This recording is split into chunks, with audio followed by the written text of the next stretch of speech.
When we start to work with our grapes, the 2 first years were not able to make wine because we hadn't a cellar. I was working in Tuscany, so we produce the grapes and we sell it to Cooperativa of Cinque Terre. And then finally in 2020 we were able to work in our cellar. The cellar was ready, and immediately it was kind of panic for us because I didn't sleep for several months thinking how to to work that grapes, because we just tasted the grapes and never make wine with them.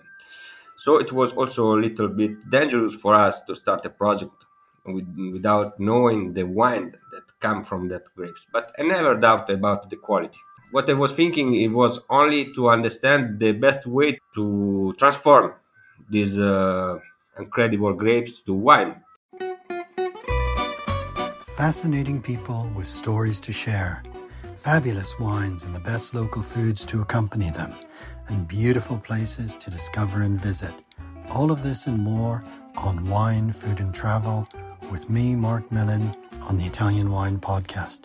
Join me for a new episode every Tuesday. Welcome to Wine, Food and Travel with me, Marc Millon, on Italian Wine Podcast. Today we travel to Liguria, to one of Italy's most beautiful and most popular corners, Cinque Terre, a stretch of steep coastline that connects 5 picture postcard villages that cling like barnacles to the rocky shore. To meet my guests, Riccardo and Adeline Giorgi of the Cián du Giorgi winery. We're up by the Sanctuario San Bernardino in the high hills between Vernazza and Corniglia, looking down the terrace slopes and out to sea. Riccardo and Adeline, I know that life is busier than ever for you right now, so thank you very much for being my guest today. How are you? Thank you very much. Fine, very happy. Very happy to be with you today. Well, I'm happy to connect this way because I was with you just a few nights ago in San Bernardino. I'm back in England now, but I wanted to continue our conversation because you have such an exciting story to tell, and you're working in a very beautiful area, but an area that's also very challenging for many, many reasons and very difficult. So, as I said, many people visit Cinque Terre, but I don't think they gain an impression of what life and work for growing grapes is like. But before we get into those details, I'd like you just to describe to me where you are. Describe Cinque Terre for our listeners who are located all around the world and who may not have ever been to Cinque Terre. So just describe where you are, then more precisely San Bernardino, where you're located.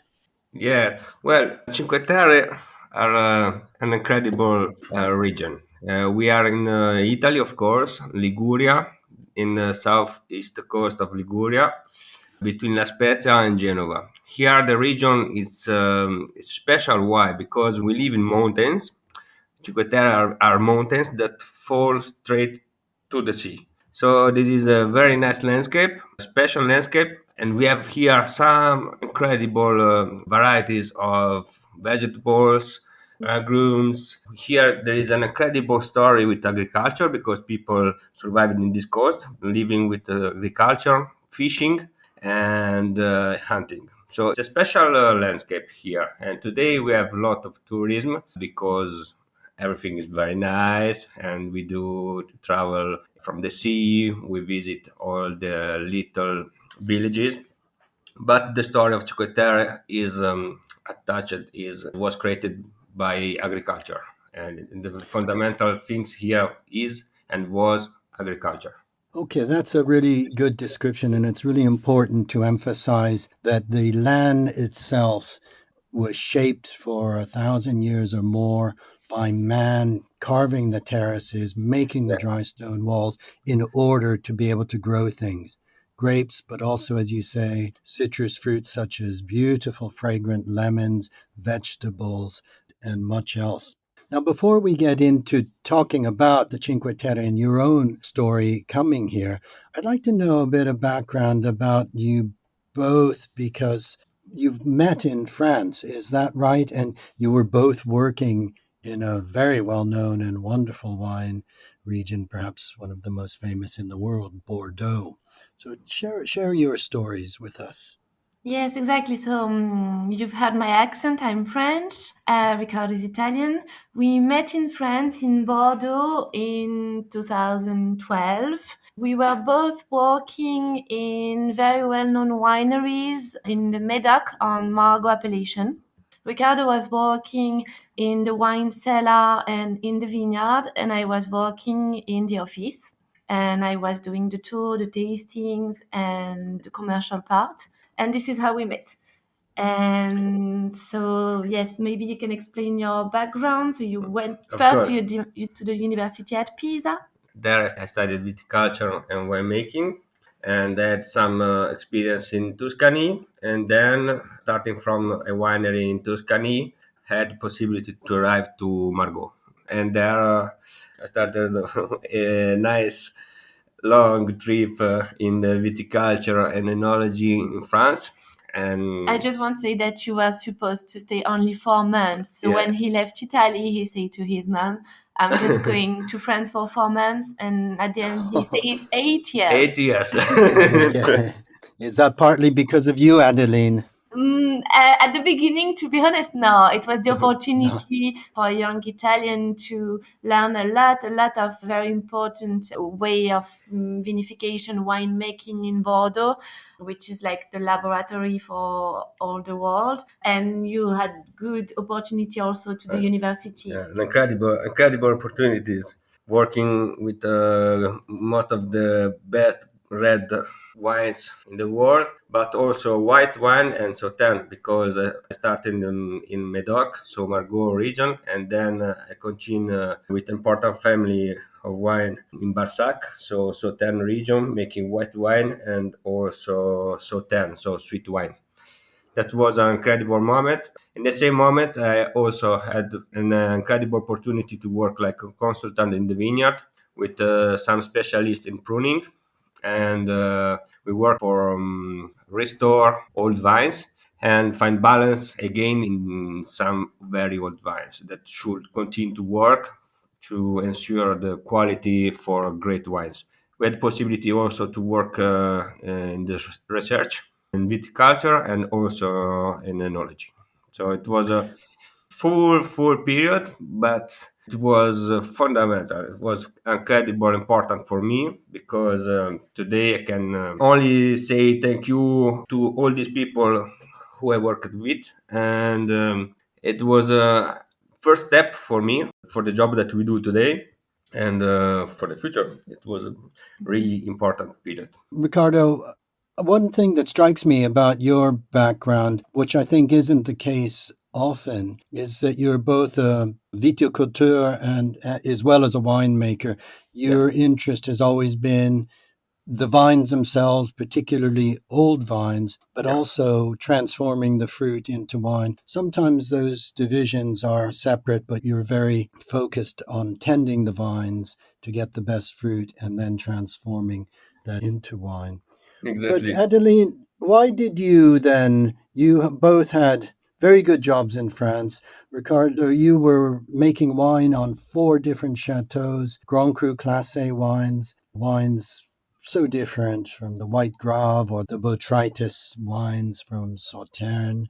So, you had a very full and successful professional life in France, but you chose a much harder path when you returned here. Tell us about what brought you back to this land. Yes, we had very good positions, both of us. We didn't plan anything. We just wanted to go on and follow the trend in Bordeaux. We've been working so hard for 8 years to get these positions and good contracts. And just one day, when we went back to the lands of Riccardo in Italy, in the Cinque Terre, every summer, one day doing a hiking trail in Rio Maggiore, we had to stop because I was exhausted. It was too hot. And They're very steep. yes, and we stopped where there was an abandoned vineyard, very old vineyard, 100 years old vines, or more, Hmm. with a very small house like we have here in the Cinque Terre called Rustico. So, very small house, almost destroyed. And Riccardo told me, okay, this place is incredible because no one is going to take it back. We didn't know the history at this moment of this land, but we've understood that no one was working there anymore, and it was for sale. So we said, okay, we have to buy it, and then we will think what we do. So we were not looking for apartments in real agencies, estates. We were not looking to buy a vineyard. We just wanted to stay in Bordeaux. But once we decided to buy this land, our lives changed because we had to understand how to buy it. We knew that we had to create a company because UNESCO Cinque Terre is protected. So if we want to buy some agriculture lands, we have to be agriculture. So before getting married, we became shareholders. We just created the company for this piece of land. Yeah, the piece of land, but immediately we fell in love with these vines. We tried to find the way to save that vines because immediately when we arrived in that plot, it was for work, for trekking. It was we were not ready to find something like this. We were with some friends hiking. Yeah, Oh, uh, amazing. when we saw these vines and I stopped and recognized that kind of vines, I become crazy because I say it's not possible because here we have some very old vines, Prephyloxera, and I stopped and say it's a museum this plot, and totally lost my my control because it's not possible to abandon a plot, a vineyard like this, and nobody will take care again.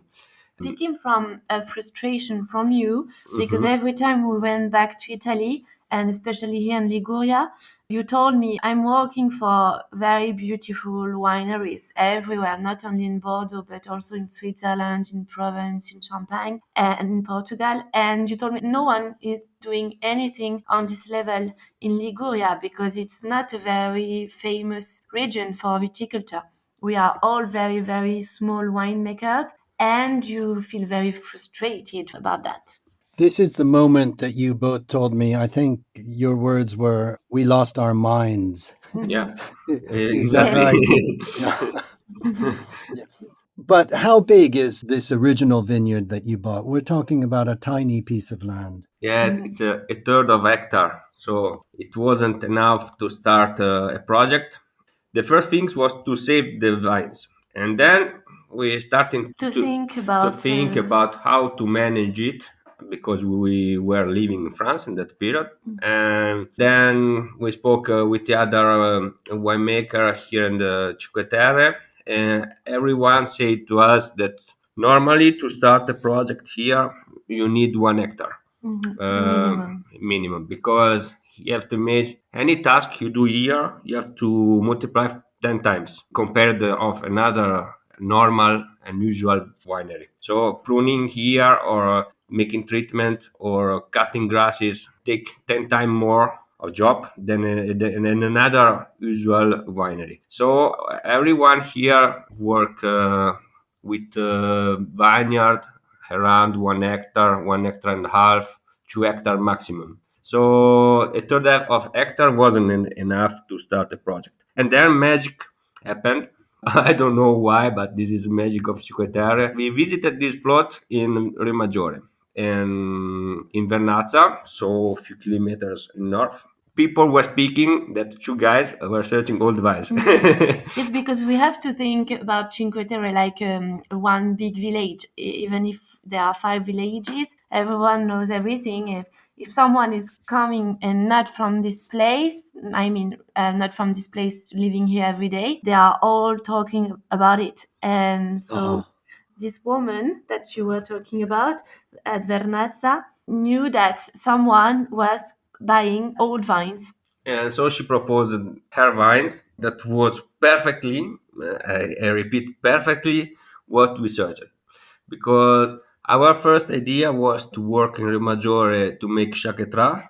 So the most important wine in Cinque Terre, it's a sweet wine that we made drying the best grapes in the sun or inside the cellar and then making wine.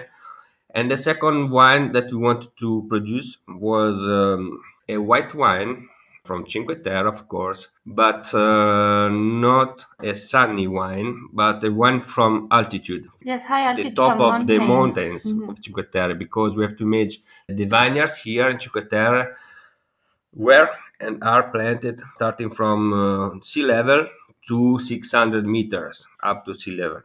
And we wanted to show to the world that there is a second image of white wine in Cinque Terre. It is wine of mountain in a high altitude. So that was perfectly what we searched. And with this plot, we finally can arrive to 1 hectare to start to work. And I think this Okay. idea also about high altitude is coming through our generation because about the climate change. We've seen that the plots on the sea level are going more and more on high sugar level, and we don't know what will happen in the next year, but we think that maybe having some vines on the altitude helps a lot for natural acidity, high acidity, And which freshness. is very important for us. Yes, of course. Now, Riccardo, we walked up to a vineyard just above Vernazza with you. Yeah. And I just want our listeners to understand what's involved with this is a vineyard that's quite close to the town, whereas you have vineyards that are much further away and even more difficult to transport tools, to harvest grapes, to work on the high terraces in the high mountains. But this small vineyard along a footpath that many thousands of people walk connecting Vernazza with Monterosso. And the vineyard's right on this, looking down beautifully down to Vernazza. But to get to the vineyard, we had to walk through the narrow streets of Vernazza. We Yeah. had to then go along this footpath, and there was no way that you could get any mechanized vehicles to help you. So Exactly. when you work that vineyard and when you bring the grapes back down through those narrow alleys, you're just doing that all by yourselves, but just with your own labor because you can't mechanize in any way. Is that right? Yeah, exactly. We visited the plot, and it's not so far from the village, but we saw that it's impossible to arrive with some transport, with some tractors or car. We have to walk inside the village Hike. and go through the village, and then find the path from Vernazza to Monterosso, and then other 15-20 minutes walking and to reach the vineyard. Of course, logistically is not easy for us because we have to planify it every day in function following the work that we have to do in the vineyard and how many people can help me during the days. But I don't know how to explain because we worked for several years in a normal winery, and that's not possible to accept a work and logistic like this. But here in Cinque Terre, we are in another time. We are in another space time. It's another kind of viticulture.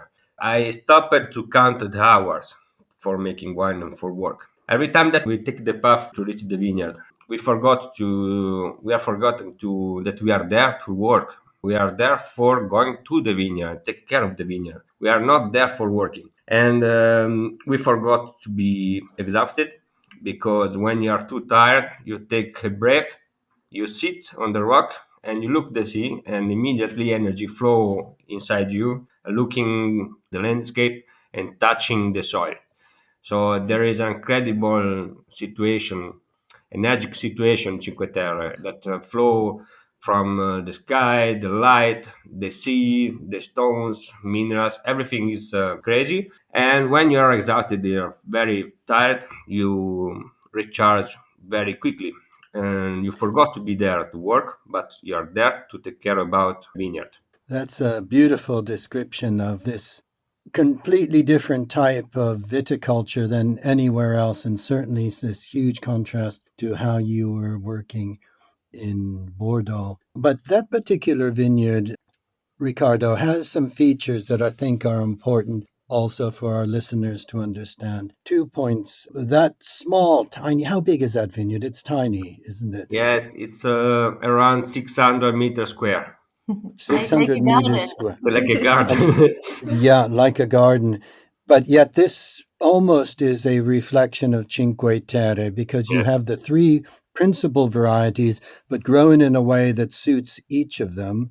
And maybe you can explain that. And also something that's extraordinary is the pergola bassa, this form of training that Hmm. is what maybe not much more than half a meter high, with Yeah. the canopy of grapes protecting from the wind, but also giving shade with Yeah. the extreme heat. But to work that, Riccardo, you said you sometimes, to harvest, you lie on your back to pick the grapes. Yeah. That's the most beautiful picture of Cinque Terre is seeing the guys that are picking the grapes like us lying on the floor with the back and working in a very tiny space because the traditional shape of the vines here is pergola bassa, and that shape is the result of century and century of viticulture. Why we arrived today to work with pergola bassa? Because you have to make these vines are planted in rocks that are planted in terraces that are handmade by the people, because these mountains that fall direct to the sea were not accessible to the people, and of course not accessible to the agriculture. So the man's shaped terraces with rocks and then planted some vegetables. The most important is vines because they are very resistant for dry and sunny situation. And then you have to imagine that these mountains are immediately in front of the sea. And when we have big storms with very strong winds, you cannot imagine to manage the vines standing like all over the world because the wind is so strong and will break everything. And then you have to imagine the sun is very strong and hot. So the pergola protects grapes from the warm, from the heat, the sunlight, direct sunlight, and also from the rain. Because here we have a very strange situation in terms of meteo. Because, for example, for 1, 2, or 3 months we don't have rain, and then rain arrive and arrive very strong, and we have a lot of millimeters of water in a short period. In just 1 hour, we can reach the water that we need in half here. So also pergola can give protection to grapes from the rain, And also good maturation. and good maturation because there is a homogeneity of maturation, because the sunlight doesn't burn a side of grapes, Okay. but the maturation will be uniform. And then Okay. here in this plot that we visit together in Vernazza, we have the three most important varieties: Bosco, Albarola, and Vermentino. These are the main variety of Cinque Terre, but of course there are a lot of them that we are trying to save and study. That's why we become crazy looking the vineyard in the majority, because we have a lot of varieties and clones that are to study, because during the century they collect them, they work with them, but now not all of them are no. So this is an important step of our project. Save that vines and then replant them and then study all these varieties with our possibility during the next years.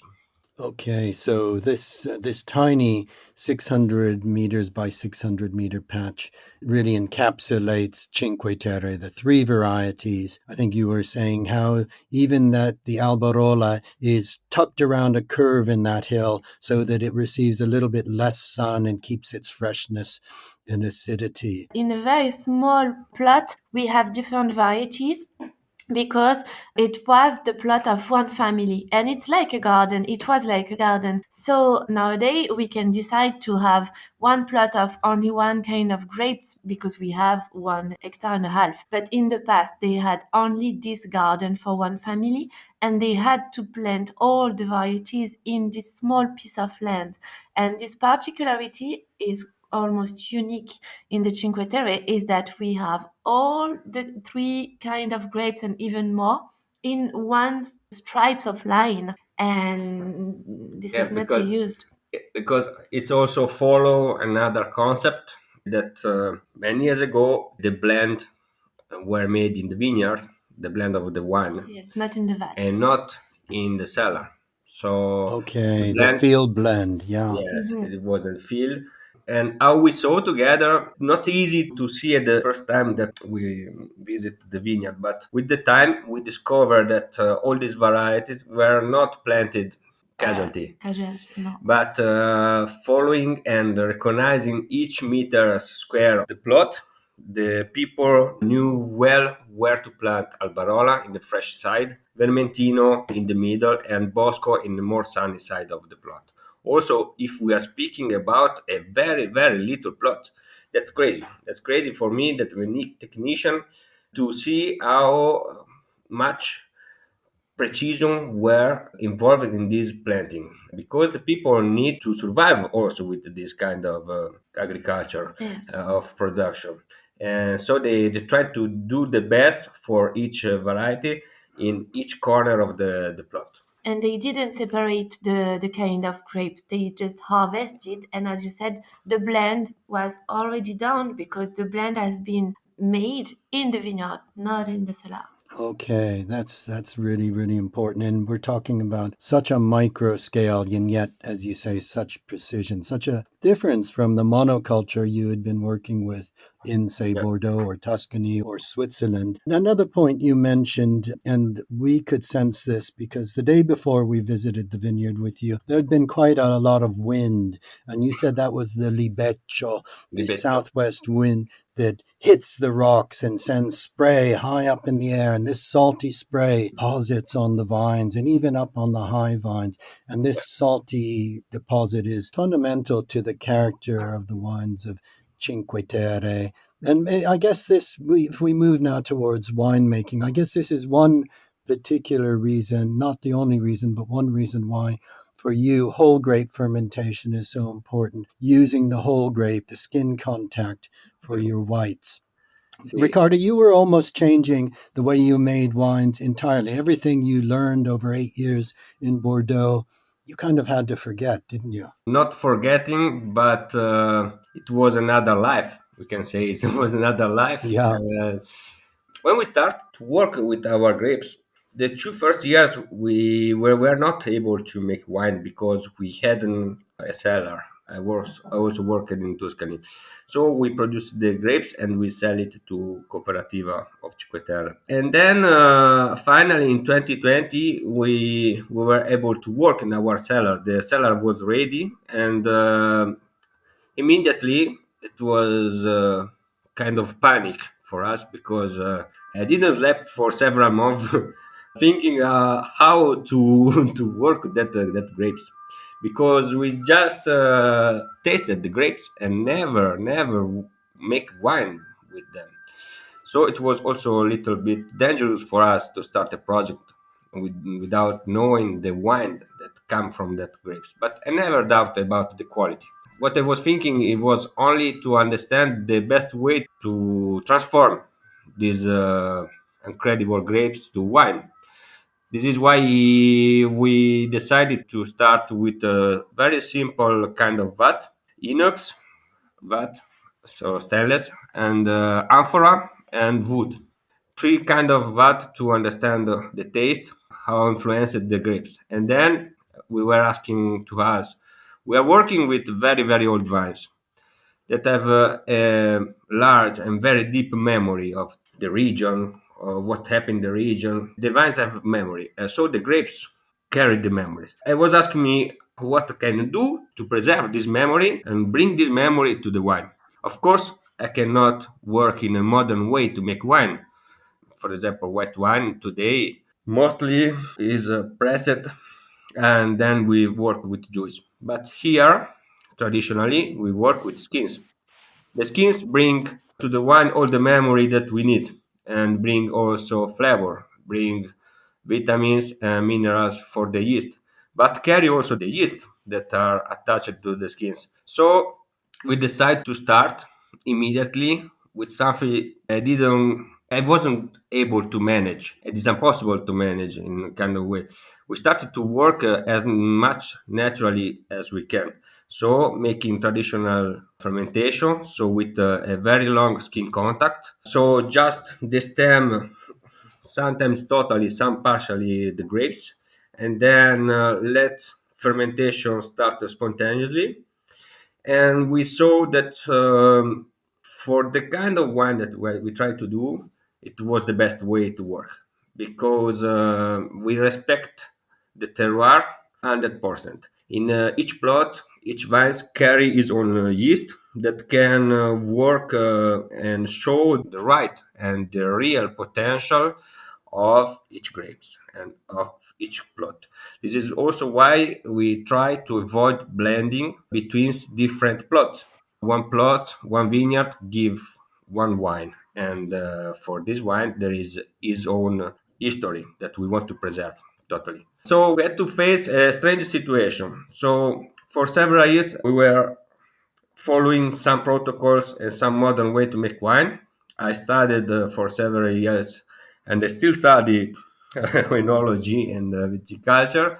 And immediately, starting with our project, we had to restart from zero, from the beginning, because these wines are different. They have his own soul, and we want to preserve them. We cannot work in a modern way because I think we will break this magic. Yes, I can really, been in San Bernardino with you and tasted the wines, I really can understand what you're saying, how the wines themselves have an energy and a soul. Let's just look at a few of the wines to give our listeners an impression. And I'd like to maybe just talk about Azzurro, Amante del Sole, Ade, and then the Chaquetra. You produce more wines than that, but these wines to me really seem to be so important to what you're doing. Azzurro, not least because you make more Azzurro than the other wines, and I think it's a more chance that people will be able to find this wine and experience and taste the magic that you're doing. So Azzurro comes in part from that special vineyard that I visited with you, doesn't it? Yes, the most important plot for Azzurro is the winner that we visit together in Vernazza, in front of the sea. For example, Azzurro is only one wine that we produce that where we blend different grapes, but we blend from different little plots that are situated in the same valley because behind the village of Vernazza and the same hill that start in front of the sea with Azzurro plot, we have some other little plot with very old vines, and we blend all together. Otherwise, you cannot have enough quantity to work. And Azzurro, it's funny because the project started to work with plot with vineyard that were located in altitude. At the end, some old vigneron from Vernazza asked to us to buy their to lands. buy that plot. And when we visit the plot, we say, okay, but we want to work in altitude, but now we have a fantastic situation. In front of the sea, it's around 10-15 meters from sea level in front of on the rocks that fall straight on the sea. It was not expected to us to start also a new kind of wine in front of the sea. We were scared about the acidity and the heat of the sun and no altitude. So in front of the sea, you have such a special condition. We saw that we didn't have any problem to reach perfect maturity, ripeness, and acidity because of the very old vines and because of the shape in Pergola Bassa that preserve all these characteristics. We have only to harvest it before. And Azzurro is the last wine that we produce after Amante del Sole and Amante dei Venti and Ade and Chaquetra. So for 1 hectare, it means a lot of labor, but because we don't want to blend all the grapes. For example, in the same hill where Azzurro born in front of the sea, but 500 meters higher, we have Amante dei Venti. It's the same hill, but very, very height. The vineyard is around 500-550 meters high up to the sea level. And there we have a lot of old Albarola. Albarola, it's an incredible variety that give to the wine a lot of elegance, freshness, acidity. It's very thin and complex wine. If you manage well the skin contact, you can also give a little bit more structure, but it remains a very thin and elegant wine. And then we have Amante del Sole. Amante del Sole is made in Riomaggiore, in the same plot where we produce Chaquetra. And there we are in front of the village of Riomaggiore, 250 meters above sea level. All our vineyard look southeast. It means a lot for us. It's a nice compromise because we have the first light of the morning that dry the leaves and the grapes. So we have very healthy grapes without treatments immediately that nature offer to us and help us to manage the vineyard. And Ade is our rosé that come from only red grapes, still very, very old vines that were planted. I don't know if the vignerons knew if that the red grapes Yes. are planted in the middle of the In white. the middle of the white everywhere. So the first, Adeline, have It a was a big nice surprise. Yeah. have something to It was a big surprise because the first year I get panicked when I was alone in the vineyard of Riomaggiore. I called Riccardo and I said, "My God, we have a problem because I don't know what's happening here because I expected only white grapes." And no, he told me, no, it's some red grapes. Somewhere, sometimes they have planted them, and so it was a very beautiful and big surprise. It was the first time for us. We didn't knew that we had some red grapes in the middle of white, so that was funny to Amazing. discover.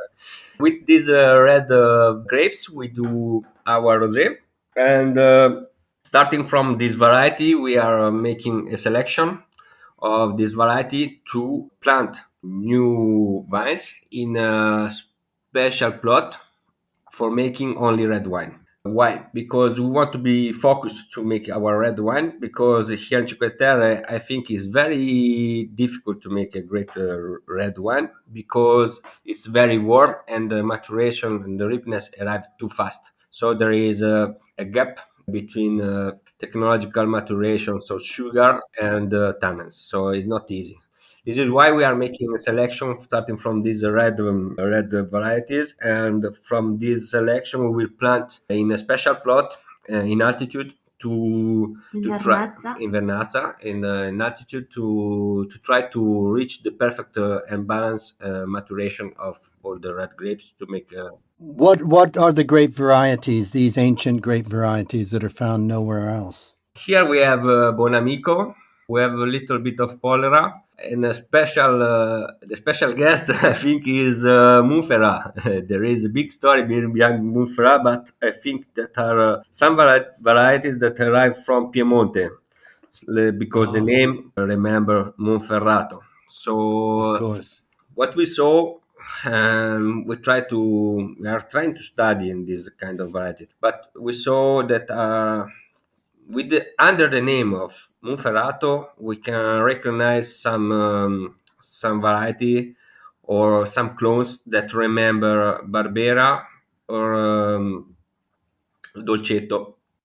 That Okay. it's not easy because the leaves and the shape of the grapes doesn't follow exactly what's the original variety, but we are studying it. And something Okay. maybe a precision behind the names, something difficult for us also to recognize and get listed all these old kind of vines is that everyone in the Cinque Terre invented some names. And so if you Okay. are talking with old vigneron, they will say it's the Vaticano, but maybe they just called it like that because of the Pope. I don't know, but they invented Uh-huh. some names, and it's getting difficult because one kind of grapes could have 3 or 4 different names in the Cinque Terre, and it Amazing. wasn't linked to any international index because Sure. they didn't share and they didn't talk with bigger region as Piemonte or Tuscany, so they just had to give a name and they invented. Yeah. And probably different between the different villages, even. Now let's turn to the most famous wine Yeah. of Cinque Terre, Chaquetra. When I was with you a few days ago, we went into the part of the cellar where Yeah. you have the grapes hanging from strings, dangling down like a curtain of beautiful grapes, the aromas of the drying grapes, slowly drying to become this very special passito wine. Tell us about your Chaquetra. Our Shaktra, I think, is one of the last wine, real, real Shaktra that we can propose. We do Shaktra not to make money. We do Shaktra to persist and to continue to work with an icons, with something that is not only a wine but is a soul of the people of Vigneron here. Centuries ago, people didn't have money here, and what was most precious for them was Chaquetra because the work here is very heavy. Not everything is difficult. Image to work in the vineyard all the day long and all the life long, and image to pick the best grapes that you have, and then carry softly to the cellar or to your house because there are two kind of way to dry these grapes. One is in front of the sea, in front of the sun, or the second way is inside a cellar or inside the house. We prefer to work drying slowly our grapes inside the cellar because the dehydration is low, and we preserve all the aroma and flavor from the sun that sometimes can be too strong and burn some of this flavor. All these grapes come from the oldest vines that we have, and I think, unfortunately, are the one of the last. This plot is one of the last oldest plot in Cinque Terre. All these varieties, all these clones, give us to an incredible quality of grapes. And these grapes were planted to make Chaquetra. It's now easy to understand for us because we see immediately what old vigneron try to do there. And the special shape, perfect, healthy grapes, and perfect maturation is the right moment to pick up and to harvest the grapes. Then we carry softly with a lot of attention in the cellar. We have two or three steps of selection. The first one is made in the vineyard when we harvest. The second one is inside the cellar when we work attaching all the grapes to the top of our cellar. And then the third selection is during in the period where the grapes are drying, because sometimes we go with a lot of care to removing the berries that are not drying well. So there are three steps. And then the last one is when we start to make chaquetra. We start to destem berry by hand. So there is a total selection, the last selection. This period is around 2 months, 2 months and a half, where we dry our grapes. November. So we harvest in September, the middle of September, and then we normally we started to work for winemaking in half November or the end of November. So the grapes are well concentrated, the flavor too, and the acidity, and you work like in the past. It's me and Adeline. We are two, only two. We stay quiet in the cellar. We select all the berries and then we crush gently with hand all the berries and we put in our amphora. It's a special amphora, spheric, like it's called Luna, where we try to do our best chakra. The shape is important of this amphora because red chaquetra is made like a red wine. So you have fully skins that participate to the fermentation with the juice, and we have a long period of skin contact for several months, and we arrive until 1 year. And then when the wine find its balance, the process of fermentation is its end, and the wine find its balance. We proceed to press with the a very old press that we founded here in the village. That we work with it again, We restore that old press. We press the skins, and for Chaquetra, the wine that is pressed is very important because it's the structure, it's the body of the wine. So we blend together again with the first wine and the pressed wine. We blend it together, and then we start an aging. The aging of Chaquetra is made in amphora or damigiana. This is an incredible description of this hand selection berry by berry. You must be the only winemaker in Cinque Terre who's had experience making Sauterne, making a totally different botrytis wine, but with similar care in the vineyard, with the different trees it passes through to harvest grapes. Mhm. But this is on such a minute scale. And the wine that results really encapsulates Cinque Terre. This sweet wine, to call it a sweet wine is to do a disservice. It Mhm. has the sweetness, but it has salt, it has tannin, it Yeah, has bitterness, it has minerality. It yeah. encapsulates the flavors of this unique land.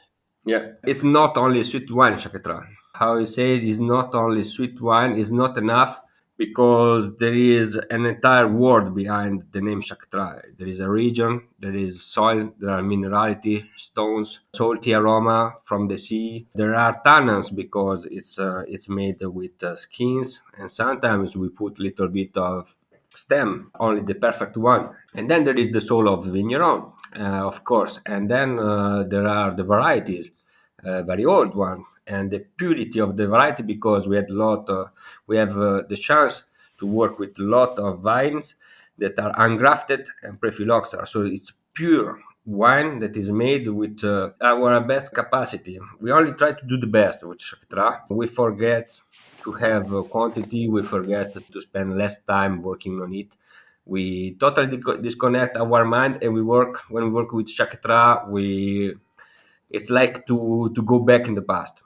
Okay, okay, it's actually it keeps coming back to how you will go back in the past, how your mind becomes completely focused on these tasks to make great wine. We're running out of time now. We've had a wonderful conversation. I want you to just say two words about the foods of Cinque Terre and how they also reflect the land and the flavors that are found in your wines. The food and the gastronomy and the taste here are well blended.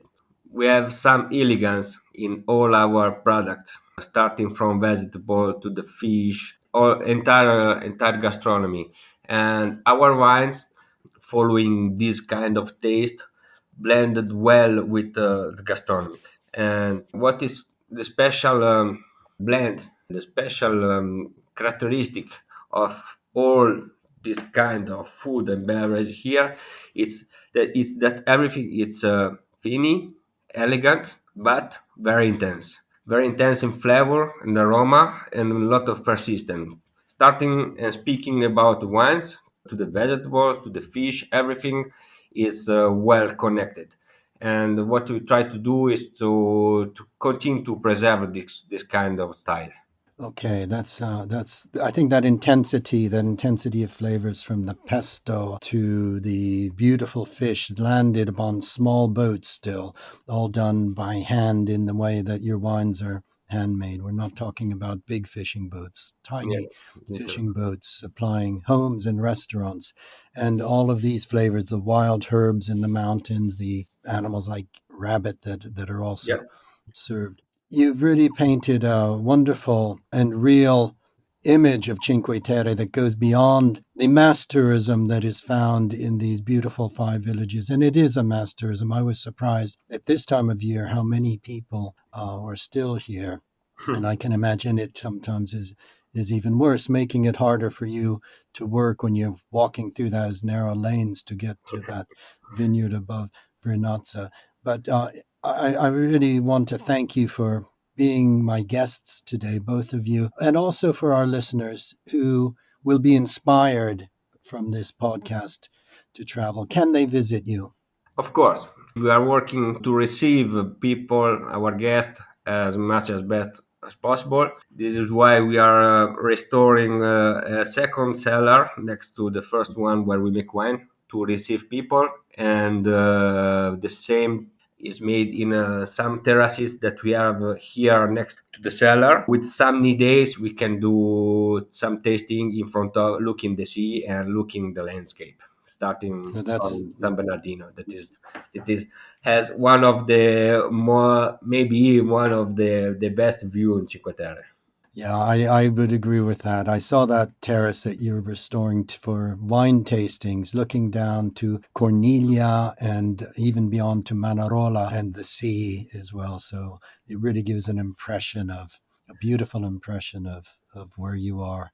Riccardo and Adeline, it's been a real pleasure meeting you a few days ago in San Bernardino in your cellars, meeting your son Lino, your small son Lino, who's the same age as my 3-year-old grandson, Saul.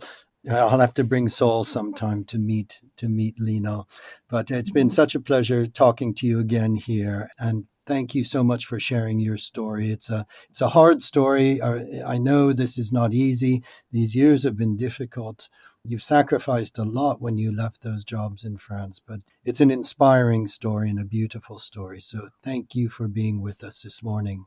Thank you very Thank you much. to invite us to your podcast. It was a pleasure to Good. meet you in person here in Cinque Terre too. Good, and I look forward to meeting you again. Yes. Grazie. Have a great day. Buona giornata. Thank you. Grazie Grazie, mille. Thank you buona very much. giornata.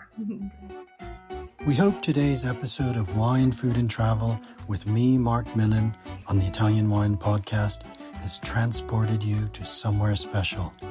Please remember to like, share, and subscribe wherever you get your pods. Likewise, you can visit us at ItalianWinePodcast.com. Until next time, chin chin.